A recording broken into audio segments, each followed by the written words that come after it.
राघवाचा श्रीराम शुका सारिखे पूर्ण वैराग्य ज्याचे वसिष्ठा परिज्ञान योगेश्वराचे कवी वाल्मिका सारिखा मान्य ऐसा नमस्कार माझा सद्गुरु रामदासा श्रीराम सदा सर्वदा योग तुझा घडावा तुझे कारणी देह माझा पडावा उपेक्षू नको गुणवंता अनंता रघुनायका मागणे हेची आता श्रीराम सद्गुरु श्री समर्थ रामदास स्वामी महाराज की जय महारुद्र हनुमान की जय सब संतन की जय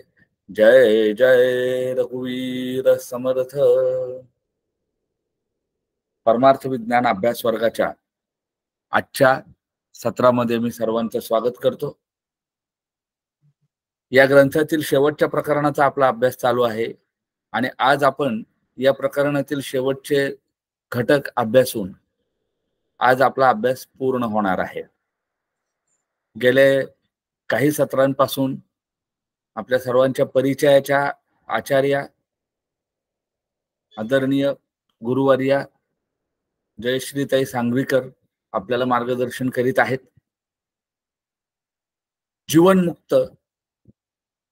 जीवनमुक्ती आणि जीवनमुक्ताची जगाकडे पाहण्याची दृष्टी अशा महत्त्वाच्या घटकांसह आपण आजचा हा अभ्यास पुढे सरकवणार आहोत।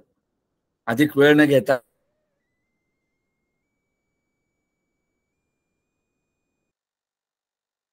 करू सुरुवात।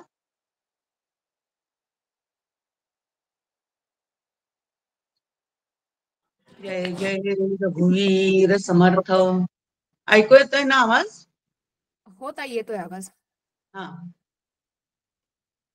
आकांक्षा कोण आहे त्यांचं? हे स्पीकर ऑन दादाचंच आहे, ते दादाचंच आहे, केला बंद। जय जय रघुवीर समर्थ। गणेश शारदा चैव सद्गुरु सज्जनस्तथा आराध्य दैवतं गुह्यं सर्वमे रघुनंदन। कृपा कटाक्षाची या किरणे मोह समुद्राचे आटणे घडे जय त्या श्री कृष्णे वंदूतया ते श्रीराम। जयांचे करिता स्मरण होय सकल विद्यांचे अधिकरण ते वंदूया श्री चरण श्री गुरूंचे। जय जय रघुवीर समर्थ। आनंद योगी परमपूज्य डॉक्टर काका, श्रद्धेय मंदाताई या उभयतांना मनपूर्वक वंदन करते। उपस्थित असणाऱ्या सर्व साधकांना मनपूर्वक अभिवादन करते। मागच्या वेळेला आपण गुरुसेवा आणि शिष्याचे कर्तव्य, श्री गुरूंचा उपदेश यावर या ठिकाणी चर्चा करण्याचा प्रयत्न केलेला आहे। शिष्य असावा काया क्लेशी, नसावा गर्भसुखी, त्यानंतर सदाचार संपन्न पाहिजे, तत्वज्ञानाचा अभ्यास करण्याची इच्छा पाहिजे, भगवत भक्त पाहिजे। या पद्धतीने शिष्याचं कर्तव्य काय आहे तर श्री गुरूंनी दिलेली साधना जी आहे ती अत्यंत मनापासून करण्याचा आणि त्याबरोबर आचरण आपलं परमार्थाला अनुकूल राहील ह्या पद्धतीने ठेवण्याचा त्यांनी प्रयत्न केला पाहिजे, हे आपण पाहण्याचा प्रयत्न केला। आता आज आपल्या समोर आहे बुद्धीचे काम आणि तिची मर्यादा। आता आपल्या समोर एक वाक्य आहे, परमपूज्य डॉक्टर काका नेहमी सांगतात की बुद्धीला आत्मज्ञान होत नाही, पण बुद्धीशिवाय शब्दज्ञानही होत नाही।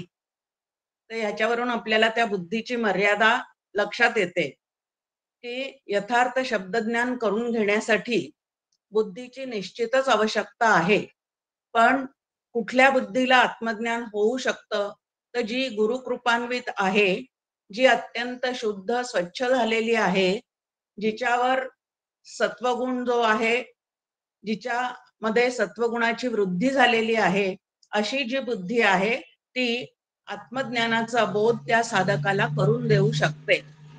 पण ज्या बुद्धीवर रजतमाचा प्रभाव आहे, जी गुरुकृपान्वित नाही, शास्त्राचे संस्कार जिच्यावर झालेले नाहीत, अशी जी बुद्धी आहे किंवा भगवंतावर जिचं पूर्ण प्रेम नाही, अशी जी बुद्धी आहे ती मात्र आत्मज्ञान संपन्नता लाभू देत नाही.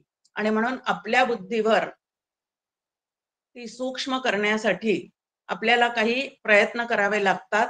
हे साधनेचं एक मुख्य अंग आहे. इथं तेच म्हटलेलं आहे की बुद्धिवान माणसांना सुद्धा बुद्धीची घडण अतिशय सावधपणे घडवावी लागते. आपल्याला बुद्धी भगवंताने दिलेलीच आहे.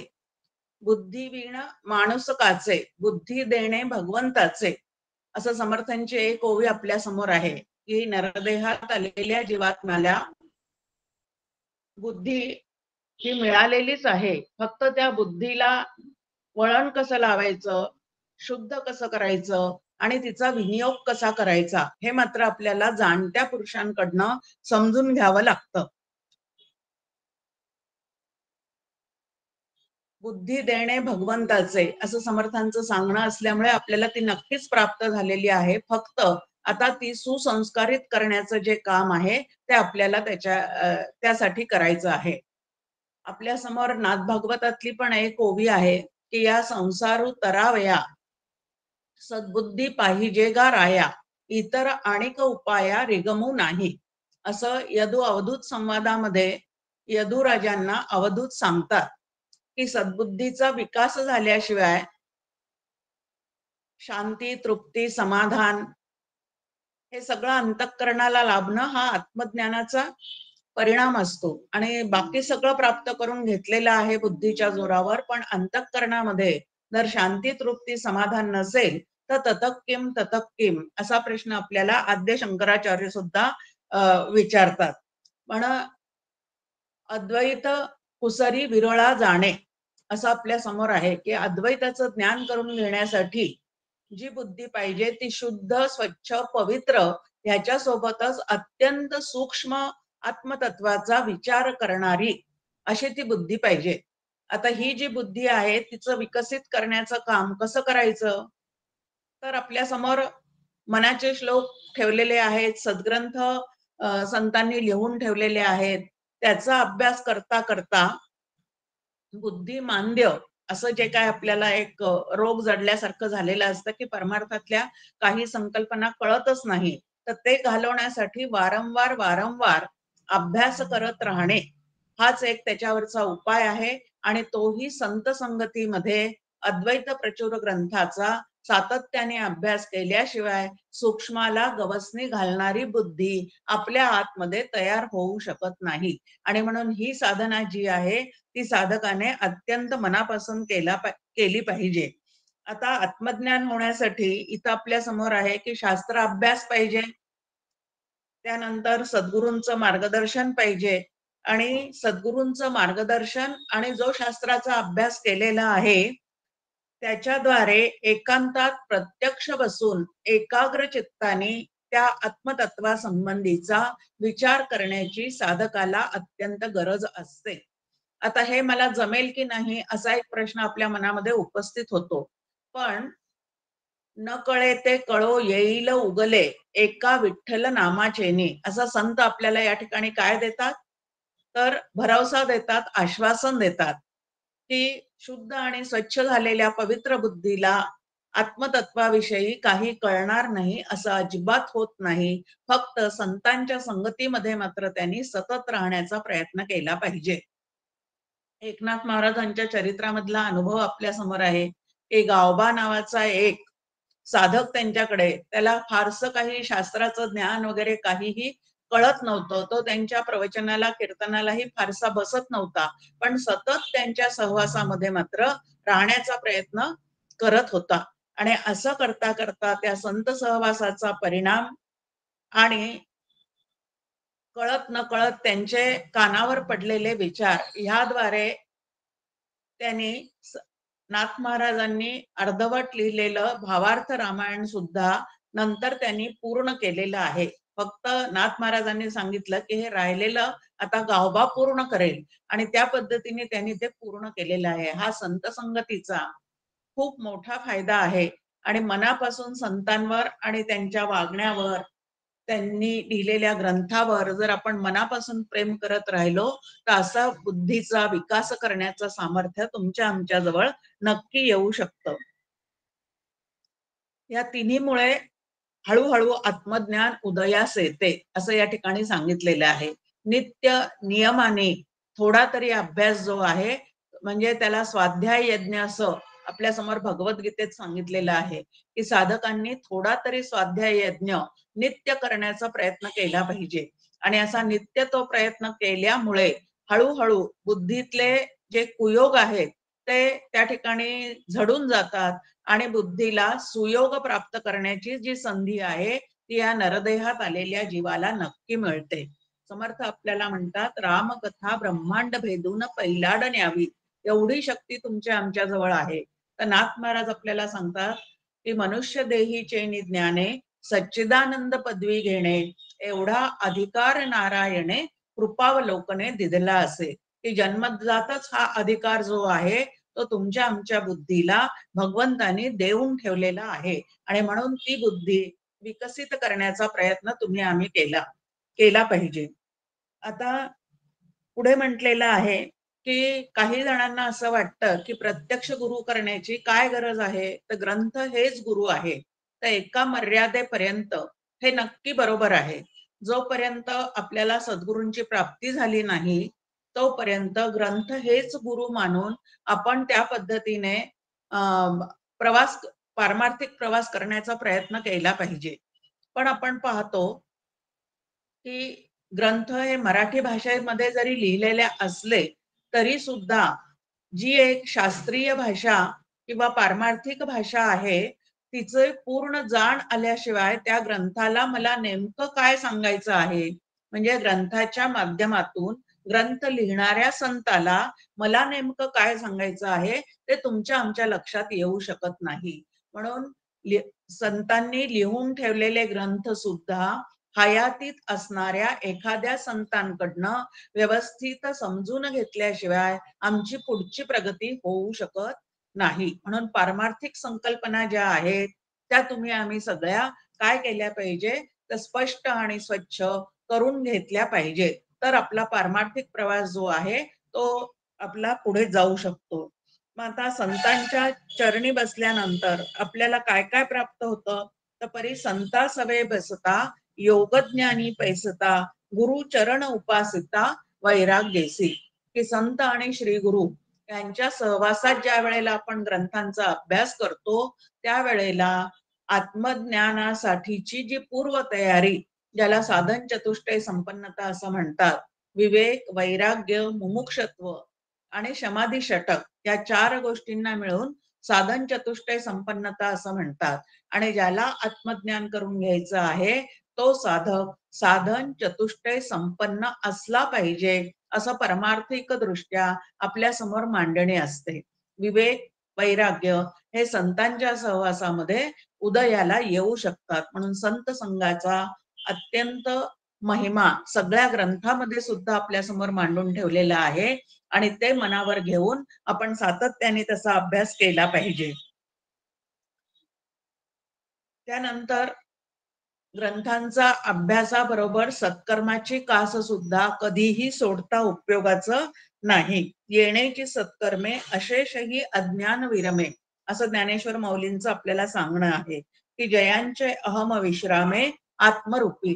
की सद्बुद्धीचा विकास झाल्यानंतरच खऱ्या अहमचा शोध घेण्या इतकी आपली बुद्धी सूक्ष्म होऊ शकते आणि आभासिक मी पासून, खोट्या मी पासून, मिथ्या मी पासून आपली आपल्याला सोडवणूक करता येते. आता हे काम आपलं आपल्यालाच करायचं असतं, पण त्याच्यासाठी संतांची कृपा मात्र आपल्यावर आवश्यक असते. आणि म्हणून 4 कृपा आपण मागच्याही वेळेला पाहिल्या होत्या की ईश कृपा, सद्गुरु कृपा, शास्त्र कृपा आणि आत्मकृपा या 4 कृपा संपादन करून आपल्याला या परमार्थाचा प्रवास करायचा असतो. आता पुष्कळदा असं होतं की संतांचा सहवास, त्यांचं आपल्या घरी येणं, त्यानंतर त्यांचे प्रवचन कीर्तन ऐकणं, ह्याच्यामध्ये सुद्धा अपरंपार सुख आहे.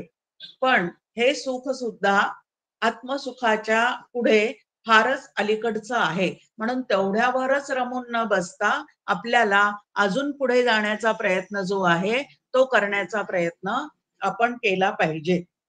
आणि विवेक विचार सतत जागृत राहावा म्हणून संतांच्या सहवासात राहिलं पाहिजे. आता पुढे आपल्या समोर जीवनमुक्त आणि जीवनमुक्ताची जगाकडे पाहण्याची दृष्टी या 2 गोष्टीचा अभ्यास या ठिकाणी करण्याचा प्रयत्न करायचा आहे. आता हा जीवनमुक्त म्हणजे नेमकं काय आहे? मुक्ती 2 प्रकारची आपल्या समोर शास्त्राने ठेवलेली आहे. एकाला जीवनमुक्ती असं म्हणतात आणि दुसऱ्याला विदेह मुक्ती असं म्हणतात. शास्त्रशुद्ध पद्धतीने संपूर्ण आयुष्य आपण सत्कर्मामध्ये व्यतीत केलं, संतांच्या सहवासात राहिलो आणि सदैव अंतःकरण वृत्ती जर भगवंताच्या चरणी किंवा आत्मानुसंधानात रंगलेली असेल तर अंतिमती सागती ह्याप्रमाणे आपल्याला मृत्यूनंतर मुक्ती मिळते. आता रावणाला, त्यानंतर कंसाला, पुतना मावशीला या सगळ्यांना मरणोत्तर मुक्ती, ज्याला विदेह मुक्ती असं म्हणतात, ती मुक्ती प्राप्त झालेली आहे. पण आता मरणानंतर काय ह्याचा विचार करण्यापेक्षा मला मरण येण्याच्या आत मी काय साधलं पाहिजे ह्याचा विचार जो आहे तो साधकाने सतत डोळ्यासमोर ठेवला पाहिजे. ह्याची देही ह्याची डोळा भोगू मुक्तीचा सोहळा असं संतांनी आपल्या समोर एक मार्गदर्शक वचन ठेवलेलं आहे की मेल्यानंतरच्या मुक्तीचा विचार करण्यापेक्षा साधकांनी जो विचार करायचा आहे तो नरदेहात असतानाच मला जीवनमुक्तीचा अनुभव कसा घेता येईल ह्याचा विचार जो आहे तो सातत्याने करायचा असतो. आता मोक्ष रेखे आला भाग्य विणटला असं एक हरिपाठामध्ये ज्ञानेश्वर माऊलींनी लिहिलेलं आहे की श्री गुरु अनेक जण करतात, त्यांच्याकडनं साधना घेतात, अनुग्रह त्यांचा घेतात. पण हे सगळं केलं तरी मोक्ष रेखेपर्यंत कोण जाऊन पोहोचतो? आता ही जीवनमुक्ती प्राप्त करून घ्यायची असेल तर खरी साधना कुठली आहे? तर विचार ही त्यामध्ये अत्यंत महत्वाची साधना जी आहे ती वैचारिक साधना करता करता जीवनमुक्तीपर्यंत साधक नक्की पोहोचू शकतो. मग आता ही दिलेलं नाम, ध्यान, तत्वज्ञानाचा अभ्यास याच्या सोबतच आत्मानुसंधानासंबंधीचे विचार चित्तामध्ये सतत जागृत राहण्यासाठी तुम्हाला आम्हाला स्वाध्याय यज्ञ जो आहे तो करायला सांगितलेला आहे. आता गुरुकृपेने साधक मुक्तावस्थेला पोहोचतो म्हणजे मुक्त दशेपर्यंत तो जातो. आता श्री गुरु तत्वमसी महावाक्याचा उपदेश करतात आणि त्याला कटाक्ष म्हणजे अंतिम उपदेश असं म्हटलेलं आहे की नरदेहात आलेल्या जीवाचं कल्याण होण्यासाठी याच्या पलीकडचा उपदेश आता दुसरा असू शकत नाही की ज्याला पूर्णपणे जीवनमुक्तीचा, आनंदाचा, ब्रह्मानंदाचा देहात असतानाच आनंद प्राप्त करून घेता येण्यासाठी तत्वमसी महावाक्याचा उपदेश जो आहे तो श्री गुरु करतात. आता त्यांनी तत्वमसी महावाक्याचा उपदेश करून आपल्याला सांगितलेलं असतं की ज्या ब्रह्मानंदाचा तू शोध घेतो आहेस ते तूच आहेस. आता तो ब्रह्मानंद जर मला पूर्णपणे आतमध्ये अनुभवायचा असेल तर मला काय काय करावं लागेल? त्या ठिकाणी आपल्या समोर आहे की ब्रह्मसत्य जगन्मिथ्या जीवो ब्रह्मैव नापराहा. आद्य शंकराचार्य म्हणतात की जीवन मुक्तीच्या अनुभवासाठी सगळे ग्रंथ तुम्हाला आम्हाला जे सांगू इच्छितात ते एका चरणामध्ये मी तुमच्या समोर मांडतो. आणि ते चरण कुठलं आहे तर ब्रह्मसत्य जगन्मिथ्या जीवो ब्रह्मैव नापराहा. आता जीवनमुक्ती म्हणजे नेमकं काय आहे हो?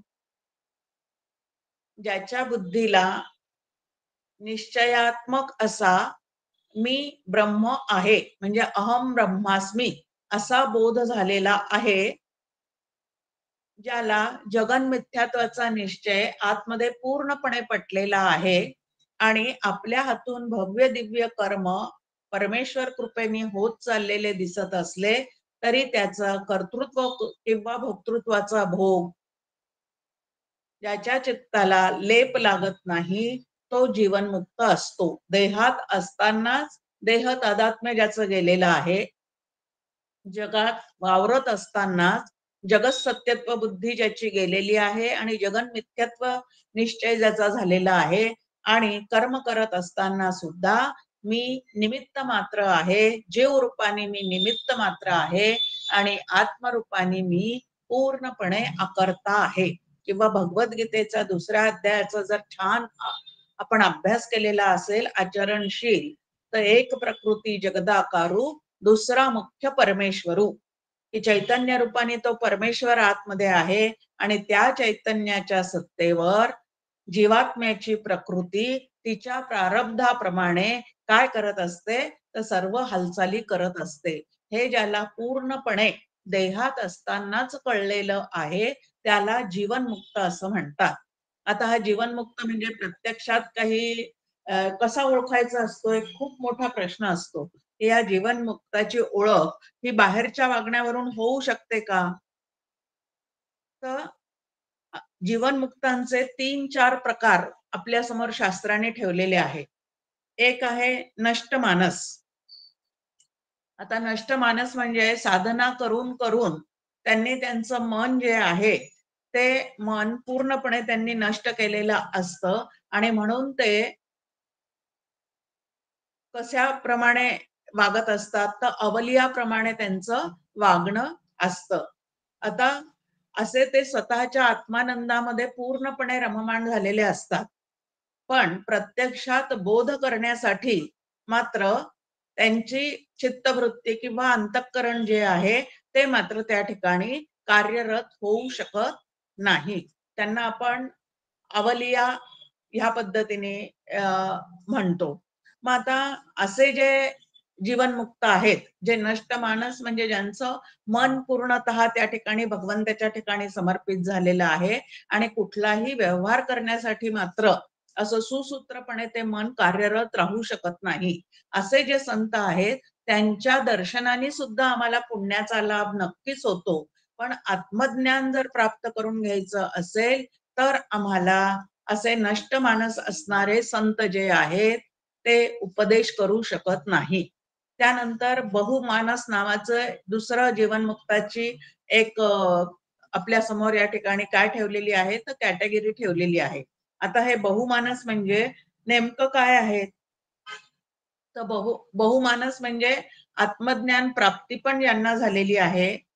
नाथ महाराजांच्या ओवीत जे गुरुचं वर्णन ते करतात की शब्दज्ञाने पारंगतू ब्रह्मानंदे सदा डुल्लतू आणि शिष्य प्रबोधिनी समर्थू यथा उचित निज भावे.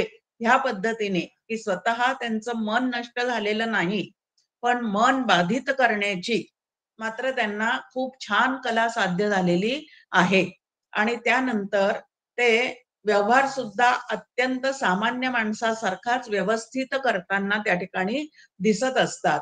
पण ब्रह्मानंद हा मात्र त्यांनी कमावलेला असतो आणि अंतःकरण वृत्ती त्यांची सतत तिथं ठेवण्याची, तू मन हे मीची करी माझी हे भजनी प्रेमधरी, ही जी साधना आहे तीही त्यांना त्या ठिकाणी अवगत झालेली असते.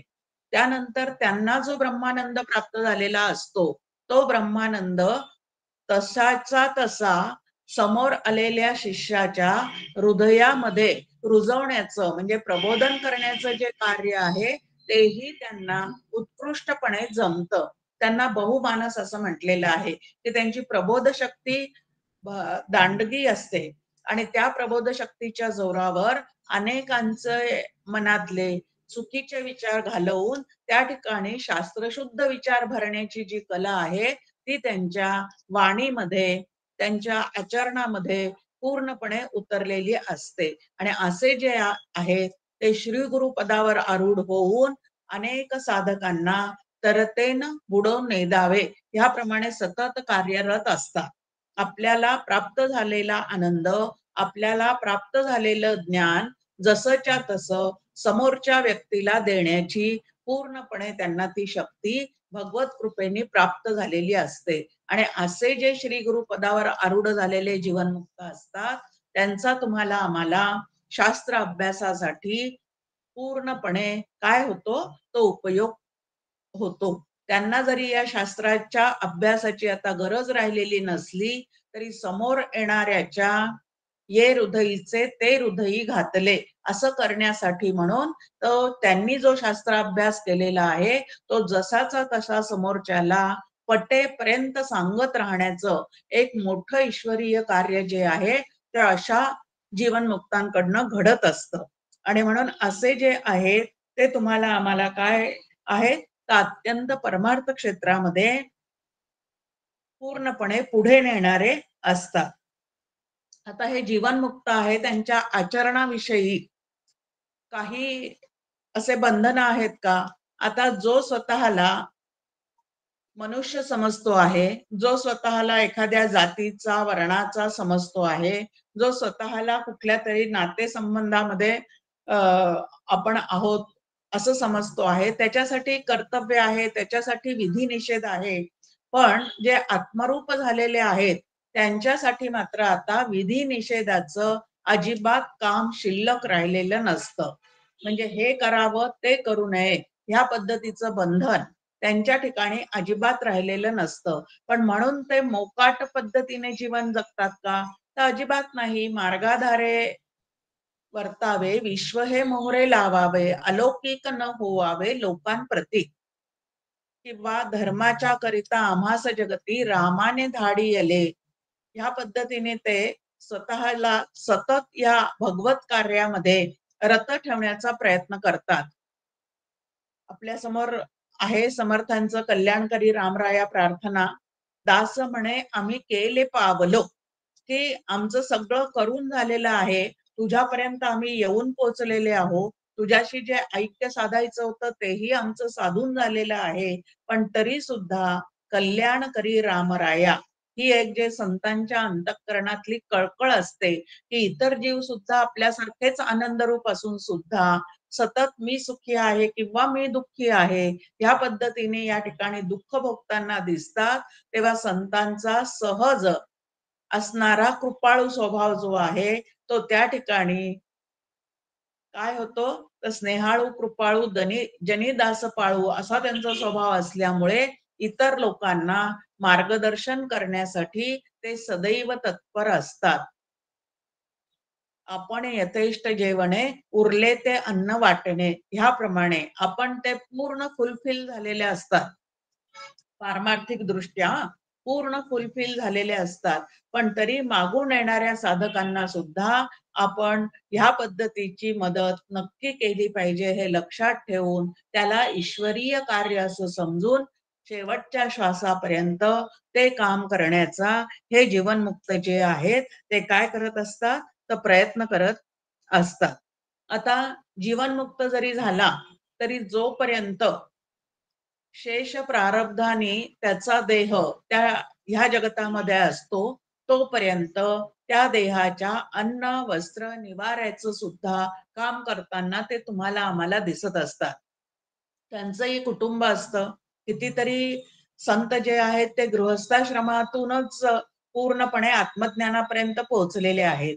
मग आता या ठिकाणी आपल्याला लक्षात घ्यायचं आहे की त्यांचं वागणं बोलणं चालणं हे जे आहे ते सामान्य लोकांप्रमाणेच तुम्हाला आम्हाला दिसतं. मग आता हे जीवनमुक्त कशावरून ओळखायचे असतात, तर अंतर्निष्ठाच्या खुणा अंतर्निष्ठ जाणती, की वरून वागताना ते तुमच्या आमच्या सारखेच पूर्णपणे वागताना दिसत असतात.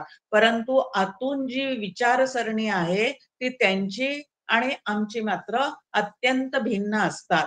आता जीवनमुक्ताला देह असतो तेव्हा त्या देहाला धरून अपक्षीयते ह्या विकारानंतर त्यांना सुद्धा काही व्याधी जडलेल्या दिसतात. पण सामान्य माणूस ज्या वेळेला त्याला एखादा रोग उत्पन्न होतो किंवा त्या रोगावर उपचार करून घ्यावे लागतात, त्यावेळेला मलाच का झालं, कशामुळे झालं, मी बरा होईल की नाही, माझ्या माघारी काय होईल, ह्या पद्धतीच्या चिंतेने सामान्य माणूस सदैव त्रस्त आणि ग्रस्त असतो, पण जीवनमुक्त जे आहेत ते मात्र देहावर जे काही व्यावहारिक सत्तेतले उपचार करायचे असतात ते नक्की करून घेतात, पण देहाच्या दुखण्यासोबत त्यांचं मन मात्र त्या ठिकाणी अजिबात दुखत नाही. हा त्यांच्यामधला आणि आपल्यामधला फरक असतो. आता त्यांच्या घरातही एखाद्या वेळेला चोरी वगैरे झाली, तर चोरी झाल्यानंतर आपला जीवही घाबरतो. त्यानंतर ती तक्रार करत असताना संतापाने आपण पोलीस स्टेशनमध्ये जातो, ती तक्रार वगैरे नोंदवतो. आता जीवनमुक्त सुद्धा तक्रार नोंदवतो, परंतु अत्यंत शांतपणे त्या ठिकाणी त्यांचे हे सगळे व्यवहार चाललेले असतात. व्यावहारिक सत्तेत जे व्यवहार करायचे ते शांतपणे ते करतात, परंतु तुमच्या आमच्यासारखं ते व्यवहार करत असताना त्यांच्या पोटातलं पाणी अजिबात हलत नाही. आता जीवनमुक्त त्याचं आचरण म्हणजे नेमकं काय असतं, तर अंतःकरण जे आहे ते त्यांचं अत्यंत समाधानी, तृप्त ह्या पद्धतीचं असतं.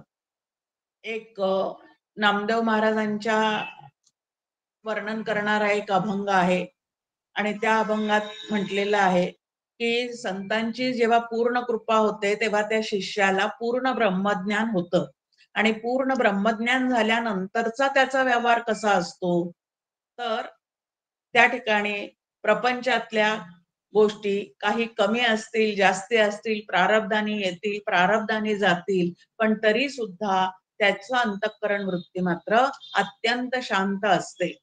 त्याच्या पूजेला बेल आहे, नाही. ह्या पद्धतीचा तो अभंग आहे. जेवायला बसला, तांबाडीच्या भाजीवर तेल आहे, नाही.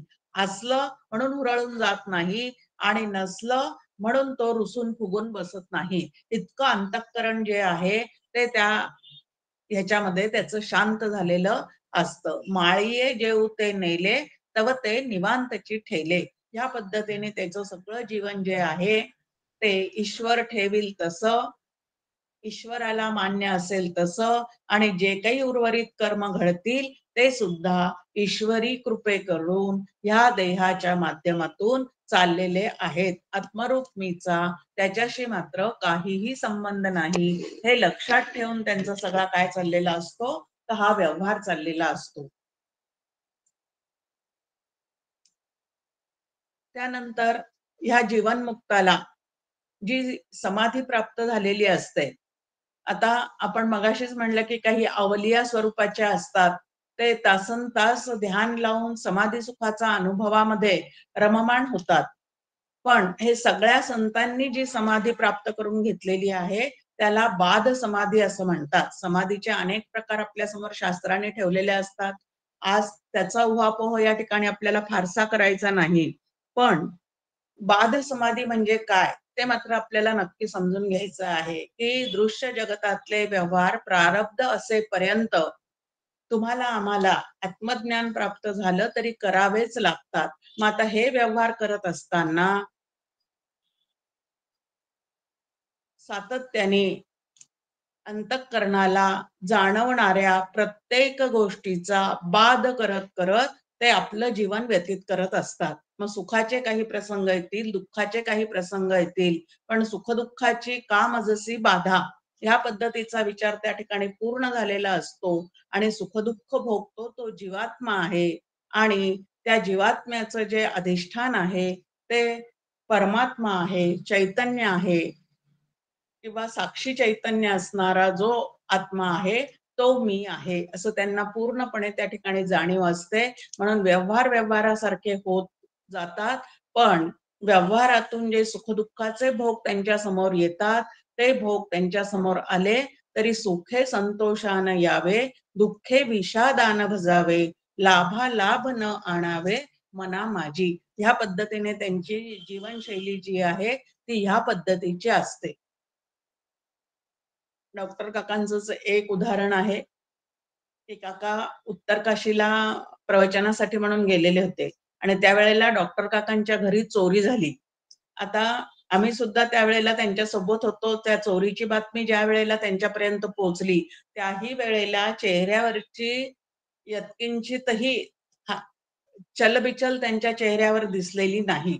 हे खूप महत्वाचं आहे की ती चलबिचल जी आहे ती अजिबात, सामान्य माणूस असता तो ताबडतोब तिकीट काढून परतीचं तो आपल्या घराकडे गेला असता.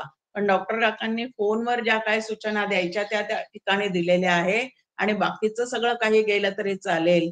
फक्त माझं आयडेंटिटी कार्ड आणि पासपोर्ट वगैरे आहे की नाही तेवढं मात्र तपासा म्हणून सांगितलं. बाकी कुठंही तुमच्या आमच्यासारखा त्या ठिकाणी गोंधळ जो चोरी झाल्यानंतर कानावरती बातमी पडली तो जो अंतःकरणात गोंधळ उत्पन्न होतो तो मात्र त्यांच्या ठिकाणी अजिबात आम्हाला उत्पन्न झालेला दिसला नाही. हे जीवनमुक्ताचं वागणं. दुसरं एक काकांच्या म्हणजे उत्तर काशीच्या प्रवासात आम्ही काकांसोबत होतो त्यावेळेला उत- म्हणजे दिल्लीची बस, दिल्लीच्या आचारी असं घेऊन आम्ही त्या उत्तरकाशीच्या प्रवासाला 15-20 जण गेलेले होतो. आता दिल्लीचेच आचारी असल्यामुळे ते सगळा स्वयंपाक जो आहे तो सरसूच्या तेलात करत होते.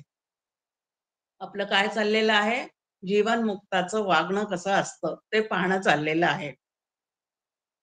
आता सरसूच्या तेलामध्ये तो स्वयंपाक, ते सरसूचं तेलाचा आपल्याला सगळ्यांना वास येतो. त्या तेलात कधी आपण स्वयंपाक करत नाही आणि आपण खातही नाही. त्यामुळे जेवायला बसल्यानंतर सगळ्यांच्या चेहऱ्यावर थोडीशी त्या ठिकाणी नाराजी दिसायची.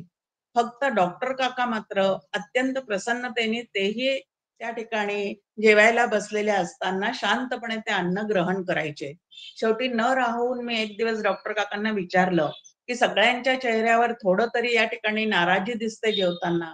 पण काका, तुमच्या चेहऱ्यावर मात्र कधीही अशी नाराजी मला दिसलेली नाही. याचं इंगित काय आहे? गुपित काय आहे? तर डॉक्टर काका त्यावेळेला म्हणले, "अगं, घरी जर आपल्याला कोणी सांगितलं, की आता तुला काय करायचं आहे? तर डायटिंग करायचं आहे." तर घरी ते होतं का? होत नाही. आपण कितीही घरी ठरवलेलं असलं, तरी कोणीतरी आपल्या आवडीचा पदार्थ घरात त्या ज्या दिवशी झालेला असतो, त्या दिवशी आग्रहाने "अहो 2 नका खाऊ, पण 1 तरी खा." या पद्धतीने आपण डायटिंगचा जो निश्चय केलेला असतो, तो सगळा घरामध्ये कोलमडून पडतो. कोणीतरी आग्रह करतो, कोणीतरी बळजबरीने बाहेर नेतं, कोणाच्या घरी तरी कार्यक्रमाला जायचं असतं. मग तिथं गेलं की तोंड देखलं तरी त्यांनी जे आणून ठेवलेले पदार्थ आहेत ते खावे लागतात. म्हणजे डायटिंग करण्याचा विचार मनात असून सुद्धा आपला आपल्या ठिकाणी पूर्ण होऊ शकत नाही. पण असं प्रवासाला वगैरे गेल्यानंतर भगवंतानी ही आपल्या डायटिंगची व्यवस्था केलेली आहे. आपलं वजन कमी करण्याची व्यवस्था या ठिकाणी भगवंतानी केलेली आहे. असं शांतपणे आपण लक्षात ठेवावं आणि उदरभरण नव्हे जाणीजे यज्ञ कर्म हे लक्षात ठेवून हे अन्न भगवंताचा प्रसाद म्हणून ग्रहण करावं. आता किती छान उपदेश या ठिकाणी आपल्या समोर आहे. तसंच काका मंदाताईंचा सहवासात असताना पाहण्यात आलेलं आहे, की कित्येक ठिकाणी त्यांना जेवायला बोलावलं जातं. त्यावेळेला संत आपल्या घरी जेवायला येणार म्हणून कितीतरी 2-4 पदार्थ मिठाखाली, 2-4 पदार्थ मिठाच्या वर ह्या पद्धतीने वाढले जातात. पंचपक्वान्नाचं ताट त्यांच्या समोर ठेवलं जातं. पण हे सगळं आनंदाने आपल्या समोर आल्यावर ग्रहण करत असताना सुद्धा अगदी शेवटी डॉक्टर काका ताक आणि भात किंवा ताक आणि पोळी असं जेवतात आणि बाकीच्या चवी ज्या काय आहेत रसनेवरच्या त्या पूर्ण बाजूला करून टाकतात आणि मंदाताई साधं वरण एक पळीभर मागतात आणि साधं वरण खाऊन ते पूर्ण जिभेवरच्या बाकीच्या चवी ज्या आहेत त्यांचा बंदोबस्त करून टाकतात. कारण ते म्हणतात की घरी जाऊनही अशीच सवय राहिली तर कसं होणार आहे. आता ते भगवत कृपेने आपल्याला प्राप्त झालं म्हणून सारखं रोजच मला असं मिळावं वाटलं तर ते बरोबर पण नाही तब्येतीच्या दृष्टीने सुद्धा. आणि म्हणून ह्या चवीचे चोचले जिभेवर रेंगाळता उपयोगाचे नाहीत. जीवनमुक्तांचं वागणं कसं आहे ते या ठिकाणी आपल्याला स्पष्ट होऊन जातं, की असेल तर असू दे, नसेल तर नसू दे. ह्या अंतःकरण स्थितीला परमार्थ साधने असं म्हणतात आणि हे जीवनमुक्ताचं महत्वाचं लक्षण आहे. हे त्यांच्या आचरणातून तुम्हाला आम्हाला लक्षात येऊन जातं. आता व्यवहारात वागताना व्यवहारातले सगळे नियम अबाधित ठेवूनच ते जीवन जगण्याचा प्रयत्न करतात. पण विधी निषेधाचे किंकर मात्र ते आता राहिलेले नसतात. कारण मी या जातीचा आहे, त्या वर्णाचा आहे, आत्मा जो आहे तो सर्व जातीमध्ये, सर्व वर्णामध्ये एकच आहे हे त्यांच्या लक्षात असल्यामुळे मी हे ऐसे काय जाती अवघड किती पाहता, असे इथं तुकाराम महाराजांचा अभंग, की जातपातीच्या पलीकडे जाऊन असणार, धर्म अधर्माच्या पलीकडे असणार असं आत्मतत्व त्यांनी जाणलेलं असल्यामुळे त्यांच्या मनामध्ये कुठल्याही जातीविषयीचा द्वेष, कुठल्याही जातीविषयीचा तिरस्कार, कुठल्याही व्यक्तीचा तिरस्कार ह्या गोष्टी अजिबात त्यांच्या ठिकाणी नसतात. सर्व शोकातून तरुण गेलेले असे हे जीवनमुक्त असतात. म्हणून आत्मज्ञानाचं फळ सांगताना ते सगळ्या शोकातून तरुण जातात असंच आपल्या समोर मांडलं जातं. त्यानंतर खऱ्या देवाची ओळख पूर्णपणे झालेली असल्यामुळे आणि तो देव एकदेशी नसून सर्वाभूती तोच भरलेला आहे असं पूर्ण निसंशयात्मक ज्ञान त्या आत्मज्ञानी पुरुषांजवळ झालेलं असल्यामुळे नामदेवाच्या चरित्रामध्ये सुद्धा आपण पाहतो की कुत्र्याच्या मागे कोरडी भाकरी खाऊ नको, त्याच्यावर तूप घालतो असं ते त्याच्या मागे पळून जाऊन त्याला म्हणतात, भाकरीचा तुकडा तो पळवत असतो तर थांब त्याच्यावर तूप घालतो. किंवा तहान लागलेल्या गाढवाला जे पाणी कावड घेऊन निघालेले असतात नाथ महाराज, ते तहानेने व्याकुळ झालेल्या गाढवाला तिथं पाणी पाजताना आपल्याला दिसतात. त्यामुळे त्यांच्या मनामध्ये भेद नावाची गोष्ट अजिबात उरलेली नसते. सर्वत्र सदा समत्वाने व्याप्त असणारं आत्मतत्व ते पाहतात, पण व्यावहारिक जीवनामध्ये मात्र पूर्णपणे जसं व्यवहार सांभाळायचा असतो त्याप्रमाणे ते वागत राहतात. आणि जे काय प्रारब्धाचे भोग आहे ते बाधितानुवृत्तीने ते त्या ठिकाणी काय करतात तर भोगून संपवतात. प्रारब्ध भोगून संपवतात आणि ज्ञानाग्नीमध्ये त्यांचं क्रियमान कर्म आणि संचित कर्म जे आहे ते मात्र ज्ञानाग्नीमध्ये भस्मसात झालेलं असतं. डॉक्टर काकांचं एक काव्य आहे, त्या काव्यामध्ये डॉक्टर काका याचं वर्णन करतात की श्री गुरूंनी जे दिधले त्याची साधने उदया आले, की श्री गुरूंनी मला जे साधन दिलेलं होतं ते मनापासून करता करता त्यांची माझ्यावर कृपा झाली आणि आत्मज्ञानाचा उदय या ठिकाणी काय झालेला आहे तर माझ्या चित्तामध्ये झालेला आहे. आणि त्यानंतर पुढची ओळ आहे, आता जे का उरले जीवन, म्हणजे आता ह्याच्यानंतरचं जे प्रारब्ध असेपर्यंतचं माझं जीवन आहे त्याच्यामध्ये जे कर्म होणार आहे ते कर्म कसं असणार आहे तर ते भस्म तनूला लावी उरी, की ते सुद्धा क्रियमान कर्म जे आहे त्याचा सुद्धा आता भस्म झालेला आहे, म्हणजे त्याचा लेप आता माझ्या अंतःकरणाला लागणं शक्य नाही आणि ते भस्म जे आहे त्या अंगाला लावून माझं आता जीवनयात्रा या ठिकाणी चालू राहणार आहे. मग असं शांतपणे त्यांचं सगळं जीवन त्या ठिकाणी व्यतीत होताना आपल्याला दिसतं. पण हे जीवनमुक्त ओळखू येण्यासाठी मात्र काही काळ त्यांच्या सहवासात राहून जर त्यांच्या आचार विचारांचं निरीक्षण आधी संत ग्रंथ वाचून जर स्थितप्रज्ञाची लक्षणं, त्यानंतर जीवनमुक्ताची लक्षणं ही जर आधीच्या ग्रंथातून काही आपली वाचन झालेली असतील तर ह्या पद्धतीने त्यांची ओळख पटायला तुम्हाला आम्हाला मदत होते. आता आत्मज्ञान संपन्न होऊन राहणं ही परमार्थातली काय आहे तर सर्वश्रेष्ठ अवस्था आहे. व्यक्तिमत्व विकासाचा कळस म्हणजे जीवनमुक्तीची अवस्था प्राप्त करणे आहे. आता व्यक्तिमत्वाचा विकास कुठपर्यंत करायचा आहे तर लौकिकामध्ये आपण पाहतो की व्यक्तिमत्व विकासाचे भरपूर शिबिर किंवा कार्यशाळा जिकडं तिकडं आयोजित केल्या जातात. पण पारमार्थिक दृष्ट्या जर व्यक्तिमत्वाचा विकास कुठला असेल तर तो आत्मा मी आहे असा अहम ब्रह्मास्मीचा अनुभव घेऊन उर्वरित जीवन त्या अनुसंधानात राहून व्यतीत करणं याला जीवनमुक्ती असं म्हणतात. आणि जीवनमुक्त जो असतो त्याचं आपल्या समोर आहे की आता त्याला वेगळी पूजा करावी लागते का, मार्गाधारे वर्तावे म्हणून आधीपासून जे उपासनेचं वळण लागलेलं आहे किंवा आधीपासून त्यांनी जी साधना केलेली असते ती साधना ते तसेच करताना दिसत असले तरी त्यांना आता ईश्वराच्या पूजेचीही गरज उरलेली नसते किंवा स्तोत्र वगैरे पठण करण्याची, म्हणण्याची, अनुष्ठान करण्याची कुठलीही गरज आता त्यांना उपासनेची सुद्धा गरज राहत नाही. किंवा ते पूजा करायला गेले तर सर्वत्र भगवंतच आहे आणि सगळी या सृष्टीची निर्मिती करणारा तो आहे, सृष्टी सांभाळणारा तो आहे आणि लयाला नेणारा सुद्धा तोच आहे. ह्या विचाराला परिपक्वता असल्यामुळे कासयाने पूजा करू केशी राजा असा संत जे आहेत ते प्रश्न विचारतात. किंवा आता या सगळ्या साधनांचा ध्येय काय आहे, साधनाचं साधना कशासाठी करायची आहे, त्याच्यातून काय साध्य करायचं आहे, तर निर्गुण परब्रह्म अंतरी बिंबणे हेच त्याचं साध्य आहे. आणि म्हणून समर्थही म्हणतात साध्य होता साधनाचा ठाव नाही. जसं मला जर आता पुण्यावरून अकोल्याला जायचं असेल तर रेल्वे हे एक साधन आहे. अकोल्याला जाणं हे साध्य आहे. मग साध्य आलं की मी त्या ट्रेन मधून उतरून जाते. मग साधन त्या ठिकाणी सोडून द्यावं लागतं.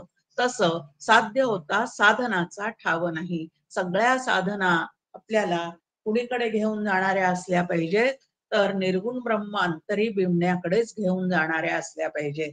आणि ज्याच्या अंतःकरणामध्ये देहात असतानाच अहम ब्रह्मास्मीचा बोध निश्चयात्मक रीतीने होतो, त्याला जीवनमुक्त असं म्हणतात. आणि हा बोध कुठल्या बुद्धीला होतो, तर जी शास्त्रकृपान्वित झालेली आहे, जी शुद्ध स्वच्छ पवित्र झालेली आहे, जिला सतत सूक्ष्म असणाऱ्या आत्मतत्वाचा विचार करण्याची सवय लागलेली आहे, त्या बुद्धीला त्या ठिकाणी पूर्णपणे हा बोध होऊन जातो. आणि बुद्धीला आत्मतत्वाचा बोध होणे ह्यालाच खरा साक्षात्कार असं म्हणतात. तिथं आकार निर्माण होणे, आकार दिसणे असा कुठलाच त्या ठिकाणी प्रकार नाही. तर त्या ठिकाणी बुद्धी बोध संपन्न होणे आणि त्या मध्ये अत्यंतिक आनंदाचा अनुभव कायमस्वरूपी टिकणे ह्याला आत्मज्ञानाचं फळ असं म्हणतात. आता त्यानंतर त्यांचं वागणं बोलणं कसं असतं, तर तुका म्हणे खावे प्यावे जमा खर्च तुझ्या नावे. म्हणजे काय, आता इथून पुढे माझ्या प्रारब्धात म्हणजे ह्याच्याही आधी मला जे काही प्राप्त होतं ते तुझ्याच कृपेने प्राप्त होत होतं. आणि आता सुद्धा विचार काय आहे, तू देशील ते, तू ठेवशील तसं, या पद्धतीने स्वतःचा कुठलाही संकल्प दृश्य जगतातली गोष्ट मिळवण्यासाठी न करता भगवंताच्या इच्छेने जे काही त्यांच्या आयुष्यात घडत राहतं त्याला ते म्हणतात जमा खर्च तुझ्या नावे, तू ठेवशील त्याप्रमाणे हा सगळा योगक्षेम आता चाललेला राहील. त्यानंतर आपण आत्ताच पाहिलं की संचित प्रारब्ध क्रियमान यापैकी संचित कर्म आणि क्रियमान कर्म जे आहे ते आत्मज्ञानाचा बोध झाल्यानंतर त्या ज्ञानाग्नीमध्ये भस्म होऊन जातं. कारण जीव भावातून जोपर्यंत आम्ही कर्म करतो तोपर्यंत त्याचा लेप चढत जातो. पण आत्मभावामध्ये जीवभाव पूर्णपणे विसर्जित झाल्यानंतर जीवा ब्रह्मत्व आहे संकल्प लोपी. मी जीव आहे हा संकल्प संपवून मी ब्रह्म आहे असा निश्चयात्मक बोध झाल्यानंतर मात्र त्या ठिकाणी प्रारब्ध जे आहे ते गेल्या जन्मीच्या ह्याच्या आधीच्या जन्माच्या कर्मातून सुरू झालेला असल्यामुळे ते संपेपर्यंत तो देह त्या ठिकाणी कार्यरत असणारा दिसतो. पण प्रारब्ध भोगून संपतं आणि क्रियमान आणि संचित जे आहे ते मात्र ज्ञानाग्नीमध्ये त्यांचं भस्म होऊन जातं.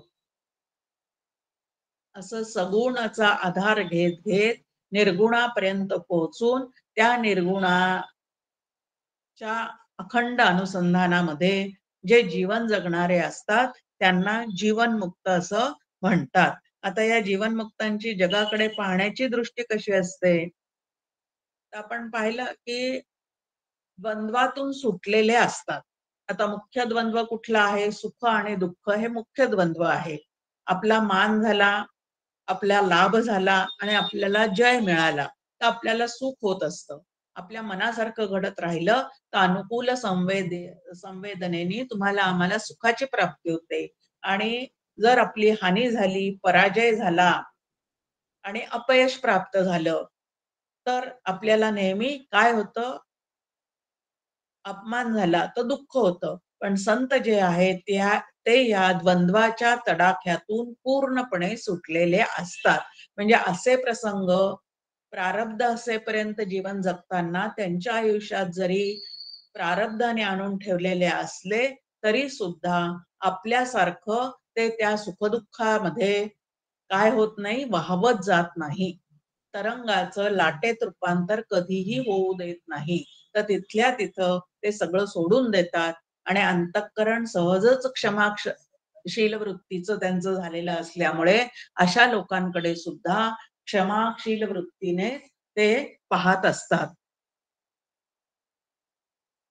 त्यानंतर आहे की त्यांना जीवनमुक्तांना तहान, भूक, वस्त्र ह्या गरजा ज्या आहेत, त्या गरजा पूर्ण करण्यासाठी जे काही करावं लागतं, ते व्यवहार सुद्धा ते शांतपणे करत राहतात. पण ह्याचा संबंध देहाशी आहे.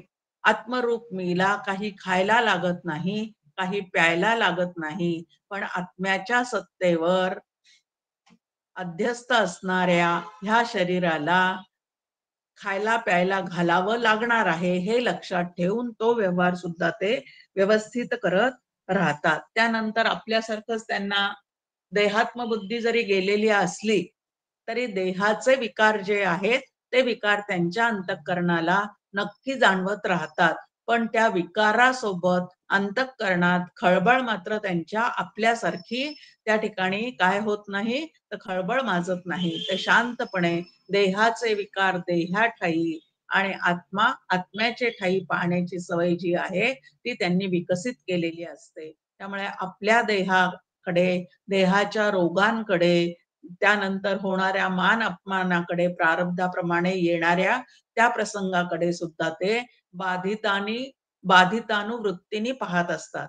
आता बाधितानुवृत्ती म्हणजे दिसत असताना सुद्धा, जाणवत असताना सुद्धा हे सगळं अनित्य आहे, मिथ्या आहे, माईक आहे हे लक्षात ठेवून या मायेचा ते काय करत असतात, तर त्याग करत असतात. म्हणजे लगेच त्या गोष्टी चित्तातून काढून टाकत असतात. आपल्यासारखं 10 ठिकाणी त्या गोष्टी सांगत बसत नाही, उगाळत बसत नाही आणि दुःखाच्या तरंगामध्ये वाहवत जात नाही. त्यानंतर आयुष्यात येणाऱ्या आता जगताचं वास्तव पूर्णपणे त्यांच्या अंतःकरणाला पटलेलं असल्यामुळे जगन मिथ्यात्व निश्चय आतमध्ये पूर्णपणे रुजलेला असल्यामुळे जगाकडून किंवा जगामध्ये, कुटुंबामध्ये किंवा स्वतःच्या देहाच्या बाबतीमध्ये घडणाऱ्या ज्या गोष्टी आहेत त्यांच्याकडे ते फक्त एक घटना म्हणून पाहतात आणि वास्तव आतमध्ये या जगताचं स्वीकारलेलं असल्यामुळे पोटातलं पाणी कुठल्याही प्रसंगी त्यांच्या हलत नाही. तर शांतपणे व्यावहारिक उपाय जो त्या ठिकाणी करायचा असतो त्या परिस्थितीत जेवढ्या क्षमतेपर्यंत आपल्याला तो करता येईल तेवढा ते करत राहतात. पण बाकी जे आहे ते भगवंताची करणी म्हणून त्या ठिकाणी पूर्णपणे ते चित्तातून काढून टाकतात. मग आता देहाला त्यांच्या विकार आहेत की नाही, तर अपक्षीयते हा विकार त्यांच्याही देहाला असतोच. पण त्या विकारासोबत अंतःकरणामध्ये मात्र ते दुःखाचा विकार उत्पन्न होऊ देत नाही. तर त्या देहाचे दुखणे व्यावहारिक सत्तेत त्याच्यावर उपचार करून तिथंच सोडून देतात. अंतःकरणात त्या देह तादात्म्य मात्र ते ठेवून घेत नाही. त्यानंतर धन, मान इत्यादी गोष्टी ज्या आहेत त्या प्रारब्धाने मिळणाऱ्या असतात. प्रारब्ध ही भगवंताची व्यवस्था आहे आणि भगवंताच्या व्यवस्थेला त्या ठिकाणी ते आव्हान देत नाही. तर या ठिकाणी त्यांची पूर्ण शरणागती असते. प्रारब्धेची जोडे धन, प्रारब्धेची जोडे मान. हेही पूर्ण त्यांना आतमध्ये लक्षात असल्यामुळे कशानेही अंतःकरण त्यांचं काय होत नाही, तर त्या ठिकाणी व्याकुळ होत नाही. त्यानंतर जीवनमुक्त जे आहे ते या संपूर्ण स्वतःच्या देहादी जगताकडे, हे खूप महत्वाचं नाही तर समोरच्या सगळ्या आपल्या पलीकडच्या जे आहे त्यांच्याकडे नुसतं अलिप्तपणे पाहणं आपल्याला सहज जमतं. पण आपल्या जीवनात घडण्याकडे, घडणाऱ्या गोष्टीकडे अलिप्तपणे साक्षीभावाने पाहणं हे मात्र आपल्याला लवकर जमत नाही. आणि जीवनमुक्तांचा मात्र तो त्या ठिकाणी काय झालेला असतो, तर स्वभावच झालेला असतो. म्हणजे जीवनामध्ये आता प्रसंग आपल्या समोर आहे की परशुरामाला त्याच्या आईचंच मस्तक छाटायला त्याच्या वडिलांनी सांगितलेलं होतं. आता खरं तर ही अत्यंत अवघड गोष्ट आहे, पण पितृआज्ञा पाळण्यासाठी व्यावहारिक सत्तेत त्यांनी तेही केलं, पण नंतर ती आज्ञा आपली पुत्राने ताबडतोब पालन केल्यामुळे त्या जमदग्नीने परत त्याच्या आईचं शिर त्याला त्या ठिकाणी काय केलेलं आहे, तर जोडूनही परत ते जसंच्या तसं त्याला प्राप्त करून दिलेलं आहे. ह्या पद्धतीने यांच्या वागण्याची जी काय हे आहे ती लीला म्हणून आपण त्याच्याकडे पाहायला शिकलं पाहिजे. आपला पुत्र म्हणजे आपला आत्मा, कुळकुळाचार सगळं सांभाळणारा असल्यामुळे त्याच्यावर नैसर्गिकरित्या त्या सगळ्यांचंच प्रेम असतं. पण हे प्रेम असलं तरी सुद्धा तो जर कुलांगार निघाला तर शास्त्राप्रमाणे त्या पुत्राचा त्याग करायला सुद्धा ते मागे पुढे पाहत नाही. हे सहजतेने म्हणजे तुम्हाला आम्हाला अशी जर प्रापंचिकांवर वेळ आली तर त्याचा तो आपल्याला अंतःकरणामध्ये खूपच त्रास होतो. पण संत जे आहेत ते मात्र शास्त्रानुसारी कर्म सहजतेने घडवण्याकडे त्यांचा काय असतो, तर कल असतो. त्यानंतर कर्मयोग, ज्ञानयोग, ध्यानयोग, भक्तियोग, पुरुषोत्तम योग असे जे विविध योग शास्त्राने सांगितलेले आहेत, त्या सगळ्या ह्याच्यामध्ये पूर्णपणे प्रावीण्य मिळवल्यासारखे ते असतात. स्वतःच्या देहाकडे सुद्धा पूर्णपणे उदासीन वृत्तीने देह जाओ अथवा राहो या पद्धतीने पाहायला शिकतात. किंवा आम्ही जातो आमच्या गावा, आमचा राम राम घ्यावा या पद्धतीने ते मृत्यूला सुद्धा सामोरं जाताना अजिबात घाबरत नाही. हे या संतांचं काय आहे, तर वैशिष्ट्य आहे. ज्याला जीवनमुक्तीचा अनुभव लाभलेला आहे त्यांचं हे या पद्धतीचं वैशिष्ट्य आपल्या समोर आहे. त्यानंतर संत हे सर्वज्ञ असतात. जीवनमुक्त जो आहे, श्री गुरुपदावर आरूढ झालेले जे आहेत ते सर्वज्ञ असतात असं अनेक ठिकाणी आपल्या वाचनात येतं. पण सर्वज्ञ म्हटल्यानंतर आपल्या मनामध्ये मात्र वेगळ्या वेगळ्याच गोष्टी त्या ठिकाणी, की सर्वज्ञ आहे म्हणजे सर्व माझ्या मनातलं ते मी न सांगता सुद्धा जाणतील. माझा भूतकाळ, माझा भविष्यकाळ मी न सांगता सुद्धा त्यांना पूर्णपणे माहिती असेल, किंवा जगतातल्या सगळ्या गोष्टी त्यांना सहजच माहिती असतील या पद्धतीचा विचार तुमच्या आमच्या मनामध्ये येतो. पण इथं सर्वज्ञ शब्दाचा अर्थ आहे या संपूर्ण जगताचं जे अधिष्ठान आहे, असं अधिष्ठानाचं ज्ञान ज्याला झालेलं आहे त्याला सर्वज्ञ असं म्हणतात. जगातल्या सगळ्या गोष्टी जाणणं म्हणजे सर्वज्ञ असं या ठिकाणी त्याचा अर्थ नसून, या जगाचं जे अधिष्ठान आहे, ह्या देहाचं जे अधिष्ठान आहे त्या अधिष्ठानाची पूर्ण ओळख पटणं म्हणजे ज्ञानघन परमात्मा मीच आहे हे कळणं, त्याला या ठिकाणी सर्वज्ञ म्हटलेलं आहे. आणि संतांकडे पाहताना, जीवनमुक्ताकडे पाहताना किंवा गुरुकडे पाहताना जर सर्वज्ञ शब्दाचा हा अर्थ आपल्या लक्षात असेल तर आपला सुद्धा काय होणार नाही, तर गोंधळ होणार नाही आणि अवाजवी अपेक्षा त्यांच्याकडून सुद्धा आपल्या केल्या जाणार नाही.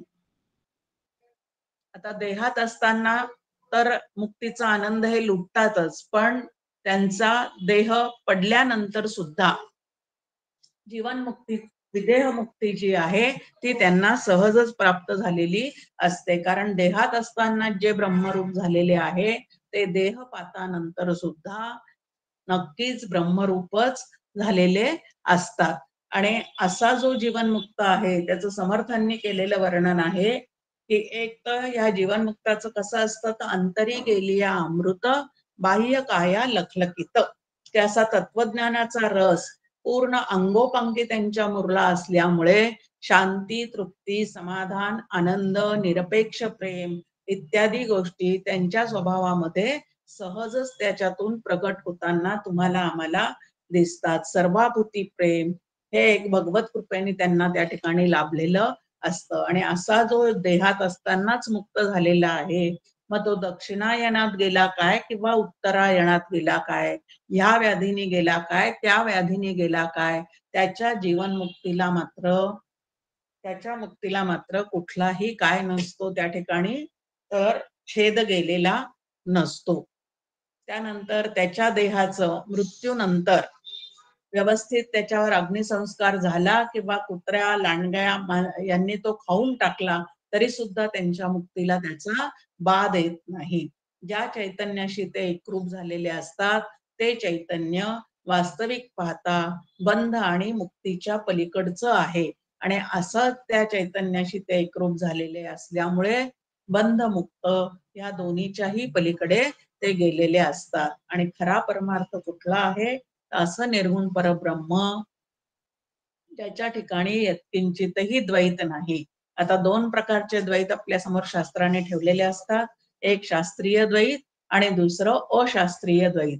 अशास्त्रीय द्वैत म्हणजे प्रपंच, त्यातले नाते, आपला देह, मन यांचा आपल्याला येत असलेला अनुभव. आणि शास्त्रीय द्वैत म्हणजे ग्रंथ, संत, सद्गुरू, जीवनमुक्त यांच्यापासून जो लाभ होतो त्याला शास्त्रीय द्वैत असं म्हणतात. अशास्त्रीय द्वैतातून बाजूला पडण्यासाठी काही काळ आपल्याला शास्त्रीय द्वैताचा आधार घ्यावा लागतो. त्यात अत्यंत गोडी आहे आणि तो आधार घेऊनच आपल्याला आपला परमार्थ पूर्ण करायचा असतो. पण अस्सल परमार्थामध्ये शेवटी गुरु आणि शिष्य हे अत्यंत गोड असणारं द्वैत सुद्धा त्या ठिकाणी राहत नाही. गुरुर्नैव शिष्या, जोपर्यंत अज्ञान अविद्या आहे तोपर्यंत ब्रह्मविद्या शिकण्यासाठी आणि भगवंताचं प्रेम अंतःकरणात जागृत होण्यासाठी श्री गुरूंची नक्कीच आवश्यकता असते. नंतरही ज्ञानोत्तर भक्ती म्हणून आपण ते सारखं करत राहतो, पण खरोखरीच जीवनमुक्ताला त्याची सुद्धा आवश्यकता राहिलेली नसते. असं हे सुंदर असं प्रकरण या ठिकाणी आज आपलं पूर्ण होत आहे. सामान्य जीव जो आहे तो निष्काम कर्म, निष्काम उपासना करून साधन चतुष्टय संपन्न होऊन गुरूंच्या मार्गदर्शनाखाली ज्या वेळेला या तत्वज्ञानाचा व्यवस्थित अभ्यास करून सगळ्या संकल्पना स्पष्ट आणि स्वच्छ करून ज्या वेळेला तो निर्गुण ब्रह्म मीच आहे इथपर्यंत पोहोचतो, त्यावेळेला त्याच्या देहाचं सार्थक झालेलं असतं. या नरदेहाचैनी संबंधे बहुत पावले उत्तम पदे, अहंता सांडूनिया स्वानंदे सुखी झाले, असं समर्थ आपल्याला सांगतात. दुसरी एक समर्थांची महत्वाची ओवी आपल्या समोर आहे. जन्मा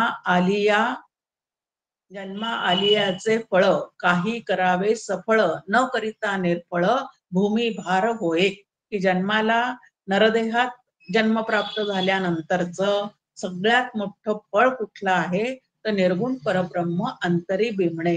आणि ते अंतःकरणात आपलं मूळ स्वरूप न ओळखता जर आपण देह आधीच ठेवला तर त्याला समर्थ आत्महत्यारा असं म्हणतात. नरदेहात येऊन मी आत्मा आहे याची जाण करून न घेता जो आपला देह या ठिकाणी त्यागतो त्याला समर्थ आत्महत्यारा असं म्हणतात. पण परमार्थ विज्ञानाचा अभ्यास पूर्ण करणारे साधक ह्या प्रकारचे आत्महत्यारे अजिबात होणार नाही. तर निर्गुण परब्रह्म अंतरी बिंबेपर्यंत थांबा ऐका आधीच ग्रंथ सोडू नका, ह्या पद्धतीची साधना जी आहे ती मनापासून करतील अशी या ठिकाणी एक शुभेच्छा व्यक्त करते आणि थांबते. जय जय रघुवीर समर्थ.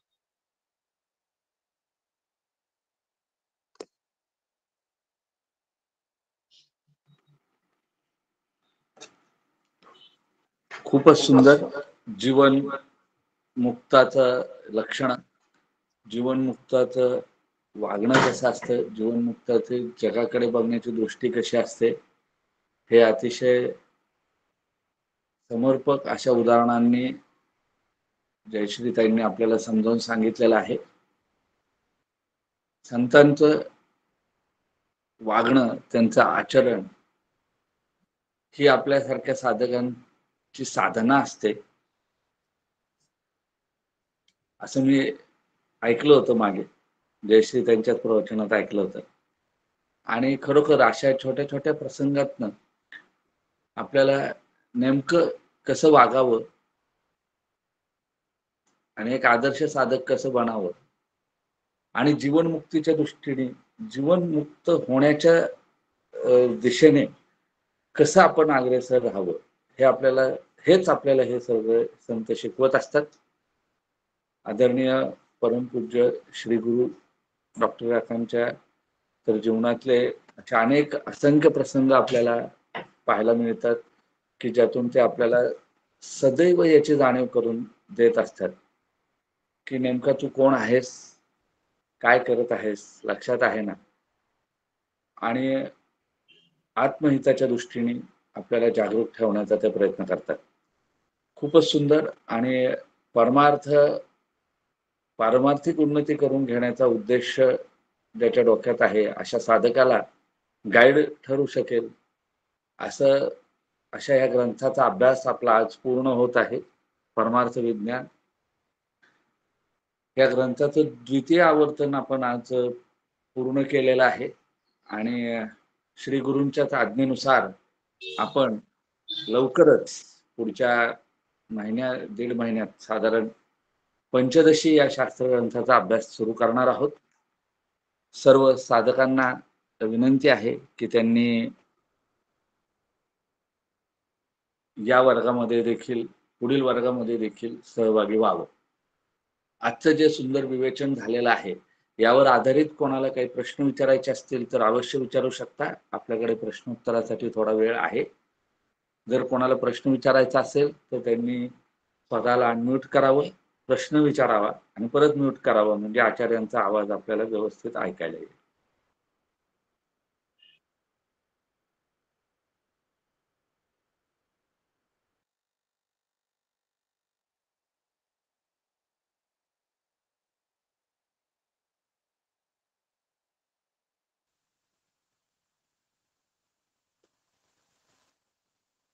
नमस्कार ताई. शंका म्हणून नाही, कारण शंका विचारायला खरं तेवढा अभ्यास व्हायला हवा. हे वर्षभर म्हणजे जवळजवळ दर रविवारी आम्ही खूप आवडीने ऐकत होतो आणि खूप समाधान वाटलं. आणि आपण जे काही आपली वागणूक ठेवायला पाहिजे ती कशी ठेवावी याचं छान मार्गदर्शन मिळालंय. धन्यवाद.